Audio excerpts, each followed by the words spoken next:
Hello everyone, it's Steve again from Progress Music. Everybody's still on lockdown. I hope you're all staying safe, and obviously you've got loads of time to play guitar at the moment. So this is the second video now, and these are aimed at sort of all students.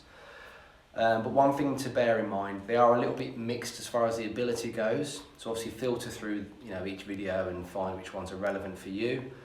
But also, obviously there's myself who teaches guitar and other guitar teachers at Progress. So I'm doing just general stuff that isn't going to kind of interfere with your usual lessons. So today I just want to clear up some confusion that a lot of students get with scales. Obviously you learn and you practice scales. But early on, some people just get confused as to why you learn them. So, for example, you might do your first scale you might learn is your open C major scale. Yeah?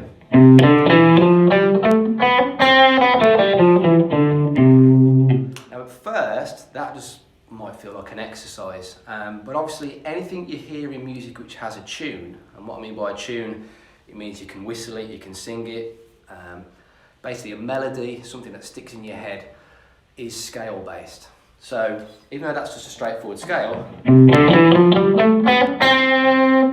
a basic melodic form, you might have something like this from here.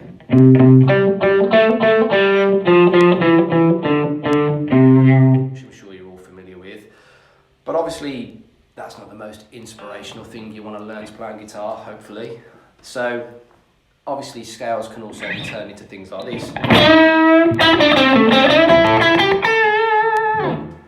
So it's all scale based. So what I'm trying to tell you is you do need to learn them, you do need to know them, but you can do some really cool things with them. So this lesson really is based around the minor pentatonic, which is the movable shape. So again, I'm not going to go into great detail into what this is, because basically hopefully you've already done this. If you haven't, I'd skip past this video.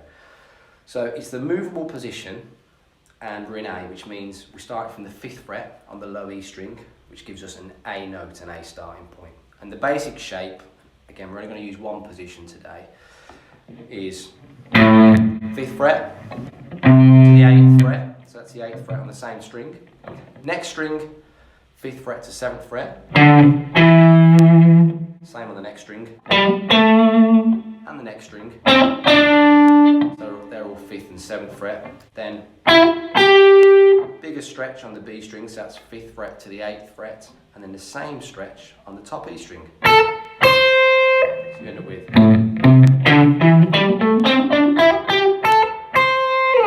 Now when practicing this as a scale, I'm just literally using finger per fret. So it's my first finger, and then the little finger for the bigger stretches to the 8th fret.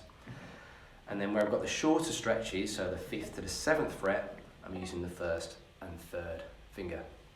Okay, so scales. So again, the pentatonic, again I'll just explain what that means. It's a 5-note scale. Okay, so that's 1, 2, 3, 4, 5, and then you're back to where you started with the octave. Again, if you don't know the theory or you haven't covered it yet in the lessons, either skip past this or join in anyway just for the fun of it. Because obviously getting your fingers to know the patterns, in my opinion, is the important thing at first. So then what do we do with it? So the first part of this lesson is basically sort of using a scale in a melodic sense, because it can get kind of boring just playing up and down scales and playing as scales. So what I like to do is get my students kind of using scales in a real musical way, from the get-go really. So instead of just practicing scales as scales and then putting them down and forgetting about them and going on to the next thing, I always encourage people to find a backing track on YouTube. For this example, you just type in A blues backing track and something will come up, and use the scale. So stick to the notes, but jumble it around a little bit, play the notes in any order, come up with your own little sequences, but the rule is, stick within the scale. And hopefully, even though it's going to sound really basic, at this point, it doesn't matter. You'll get a sense of how to create music with scales.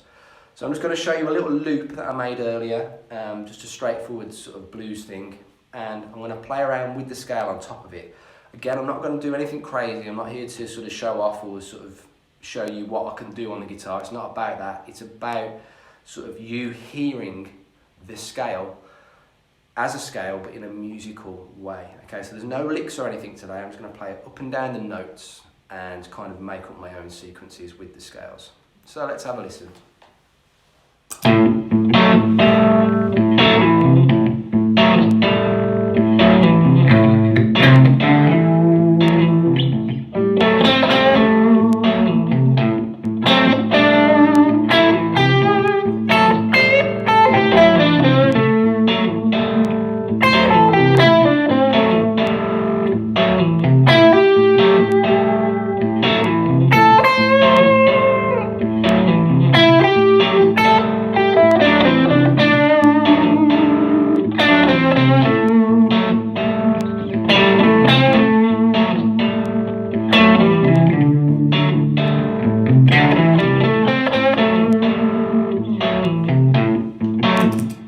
Okay, so hopefully you can hear that that's kind of a scale, but it's kind of a little bit more fun to practice scales that way. You know, it's more creative and it starts to sound like music straight away. So that's scales and what they're for. That's just obviously one example. We could go on all day with this, but we're trying to keep these lessons really short.